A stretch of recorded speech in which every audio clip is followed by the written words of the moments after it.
ఇంట్లో బీట్రూట్ ఎక్కువ ఉంటే మీరేం చేస్తారండి? నేనైతే ఇదివరకైతే హల్వా చేస్తా ఉన్నాను. కానీ ఇప్పుడు కేజీ పైనే బీట్రూట్ ఉంది. బీట్రూట్ జామ్ అయితే ప్రిపేర్ చేయాలనుకుంటున్నాను. పిల్లలు బ్రెడ్ లేకైనా, చపాతీ లేకైనా జామ్ అడుగుతూ ఉంటారు కదా!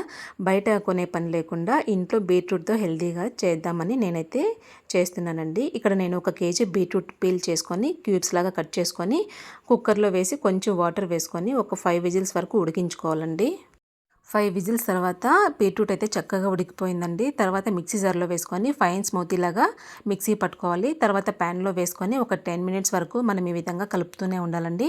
ఉండలు లేకుండా చూసుకోవాలి. ఈ విధంగా కొంచెం థిక్‌గా అయిన తర్వాత అందులోనే హాఫ్ కప్ వరకు బెల్లం పౌడర్ అలాగే హాఫ్ లెమన్ అయితే పిండుకుంటున్నానండి. ఈ విధంగా ఒక 10 మినిట్స్ వరకు మనం కలుపుతూనే ఉండాలి. కొంచెం థిక్‌గా అయిన తర్వాత బాక్స్‌లో స్టోర్ చేసుకుంటే 1 మంత్ వరకు బయటైతే స్టోర్ ఉంటుంది.